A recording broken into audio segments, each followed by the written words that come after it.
आज हम सुनने जा रहे हैं श्रीमद् भगवद गीता जी के चौथे अध्याय का महात्म्य। श्री भगवान कहते हैं, हे लक्ष्मी, अब मैं चौथे अध्याय का महात्म्य बतलाता हूँ। सुनो। भागीरथी के तट पर वाराणसी बनारस नाम से एक पुरी है।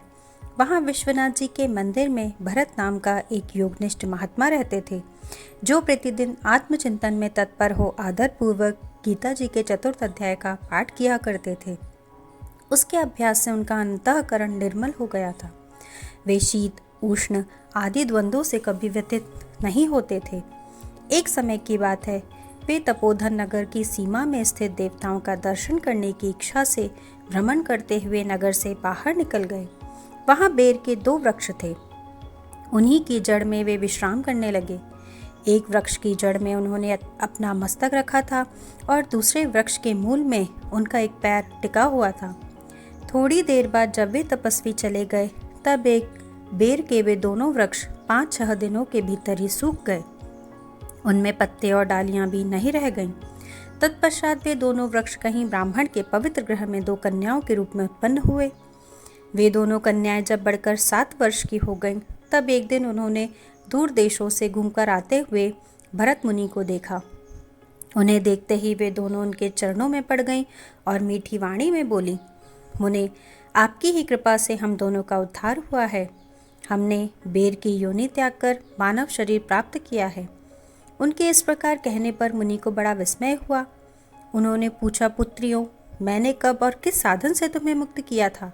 साथ ही यह भी बताओ कि तुम्हारे बेर के वृक्ष होने का क्या कारण था, क्योंकि मुझे इस विषय में कुछ भी ज्ञान नहीं है।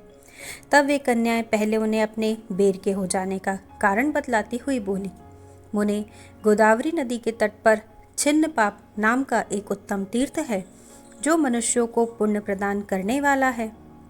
वह पावनता की चरम सीमा पर पहुंचा हुआ है।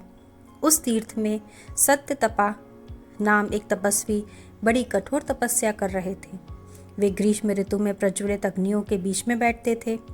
वर्षा काल में जल की धाराओं से उनके मस्तक के बाल सदा भीगे ही रहते थे तथा जाड़े के समय जल में निवास करने के कारण उनके शरीर में हमेशा रोंगटे खड़े रहते थे।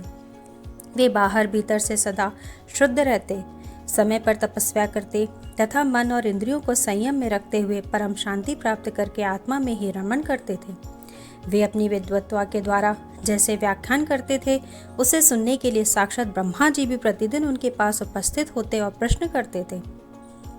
ब्रह्मा जी के साथ उनका संकोच नहीं रह गया था, अतः उनके साथ आने पर भी वे सदा तपस्या में ही मग्न रहते थे। परमात्मा के ध्यान में निरंतर संलग्न रहने के कारण उनकी तपस्या सदा बढ़ती रहती थी। सत्य तपा को जीवन मुक्त के समान मानकर इंद्र को अपने समृद्धिशाली पद के संबंध में कुछ भय हुआ। तब उन्होंने उनकी तपस्या में सैकड़ों विघ्न डालने आरंभ कर दिए। अप्सराओं के समुदाय से हम दोनों को बुलाकर इंद्र ने इस प्रकार आदेश दिया कि तुम दोनों उस तपस्वी की तपस्या में विघ्न डालो, जो मुझे इंद्रपद से हटाकर स्वयं स्वर्ग का राज्य भोगना चाहता है। इंद्र का यह आदेश पाकर हम दोनों उनके सामने से चलकर गोदावरी के तीर पर, जहाँ वे मुनि तपस्या करते थे, आईं। वहाँ मंद और गंभीर स्वर से बजते हुए मृदंग तथा मधुर वेणुनाद के साथ हम दोनों ने अन्य अप्सराओं सहित मधुर स्वर में गान आरंभ किया। इतना ही नहीं, उन योगी महात्मा को वश में करने के लिए हम लोग स्वर, ताल और लय के साथ नृत्य भी करने लगी। बीच बीच में जरा जरा सा आंचल खिसकाने पर उन्हें हमारी छाती भी कभी दिख जाती थी। हम दोनों की उन्मत्त गति काम भाव का उद्दीपन करने वाली थी, किंतु उसने उन निर्विकार चित्त वाले महात्मा के मन में क्रोध का संचार कर दिया। तब उन्होंने हाथ से जल छोड़कर हमें क्रोधपूर्वक श्राप दिया, अरे, तुम दोनों गंगा जी के तट पर बेर के समान वृक्ष हो जाओ।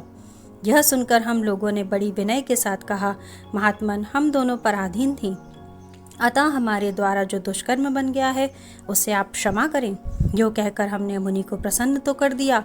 तब उन पवित्र चित्त वाले मुनि ने हमारे शापोद्धार की अवधि निश्चित करते हुए कहा, भरत मुनि के आने पर ही तुम पर यह शाप लागू होगा। उसके बाद तुम लोगों का मर्त्यलोक में जन्म होगा और पूर्व जन्म की स्मृति बनी रहेगी। मुने, जिस समय हम दोनों बेर वृक्ष के रूप में खड़ी थी, उस समय आपने हमारे समीप आकर गीता के चौथे अध्याय का जप करते हुए हमारा उद्धार किया था। अतः हम आपको प्रणाम करती हैं। आपने केवल शाप से ही नहीं, इस भयानक संसार से भी गीता के 4th अध्याय के पाठ द्वारा हमें मुक्त कर दिया। भगवान श्री कृष्ण कहते हैं, उन दोनों के इस प्रकार कहने पर मुनि बहुत ही प्रसन्न हुए और उनसे पूजे तो विदा लेकर जैसे आए थे वैसे ही चले गए, तथा वे कन्याएं भी बड़े आदर के साथ प्रतिदिन गीता के 4th अध्याय का पाठ करने लगी, जिससे उनका भी उद्धार हो गया। यह था श्री गीता जी के 4th अध्याय के महात्म का वर्णन। अब आप 5वें अध्याय के महात्म को सुनने के लिए चैनल पर बने रहिए। जय श्री कृष्णा, जय श्री कृष्णा।